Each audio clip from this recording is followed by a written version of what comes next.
It's pretty unnerving, and the whole thing is a bit unnerving. I think because you can't place it. So every 15, 20 minutes, it'll let its air out and breathe, and you'll feel it across the garden, and then it'll inhale and bring itself back up to its fully inflated state.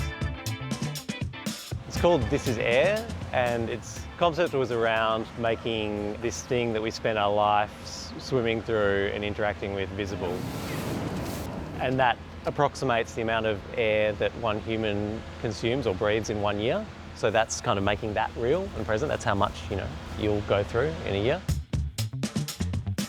The next thing that we've got to work through is how long we have for the deflation and how long we have for the inflation. This week has just been about basically the commissioning of it, so getting it up, sorting out the wrinkles, literally. Is there a way to slow it down when you blow it back up? So we can go really quickly down and then slow up. Okay. So we could probably go in and you can feel... Yeah. Just slowing out now. Yep. So yeah. that's now. This is not a simple thing to do. So as a curator, you have the satisfaction of seeing it done, but also I get very excited about how the public will experience this. So Triennial, it's a big exhibition. We're looking across the world. In this one, we've got over 100 artists from 35 countries. The Triennial is the busiest show we do at the NGV, and we're the busiest gallery in the country. You're inspiring people, you're challenging people, you're asking questions. Now, 2 to 3 weeks out, effectively what you've got is teams across the building. It's a very sophisticated operation. Some things are fully installed, and we're opening spaces as we can. We've just closed your big winter shows. We deinstall those, and then you're getting ready for Triennial. That means often buildings taking place in spaces. We've got teams of art handlers assembling works, sometimes with artists present to guide them, and then we're still prepping other spaces. So you've got things that are really high impact, visually strong, the big gestures, but also there's a lot of subtlety, and something like Ryan Gander's work, he wants it somewhere incidental. Each tape is the stud. Yeah, exactly. Yeah. Let's put it here. The work that I've got in the Triennial is called The End, and it's a tiny sculpture in an art world that's full of quite loud, big things, ironically. And the sculpture is of a little mouse, and it's an animatronic work. So the mouse speaks. It uses the voice of my eldest child. I occasionally imagine myself on stage at Live Aid, playing guitar, or hunkering down in a log cabin in a snowy alpine wilderness. The mouse is very low down. She's poking her head out of a tiny hole. She's broken through the wall.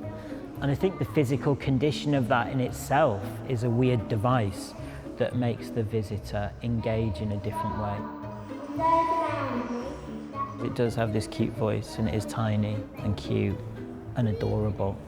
And then talking about the type of things she talks about, which are quite philosophical. The penalty is being able to imagine your own demise. You are all gonna die. A lot of projects are increasingly using technologies like screen technologies, for example. You're just receiving a file and then seeing it at the proper scale. That's really cool. Oh my God, I didn't know I was gonna cry immediately. Are you kidding? This is crazy. Oh my goodness. I never imagined I would ever have an exhibition showing at NGV. I never imagined that. I mean, my whole life I've been dancing, I've been doing acting, comedy. Oh, that hurt. That really hurt. This is awesome. This series, Hydraulic Press Girl, it started online, specifically TikTok. These videos were specifically made for phones. I film everything on my phone and I edit it on my phone, and then people view it on their phone. So it's more like a very personal, intimate thing, and it's quick. That's a crowd favorite, that one.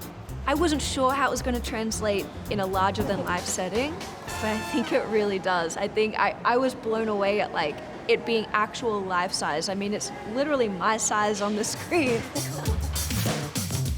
I've been making these videos for 3 years, and this isn't like the full series. I think I've made about 180, and I think on display is about 110. And you know what? I can't remember which ones. I never thought TikTok or the internet or hydraulic press girl would change my life, but look where I am right now. This is 100% life-changing. I'm gonna cry. Like, this is crazy. Crazy.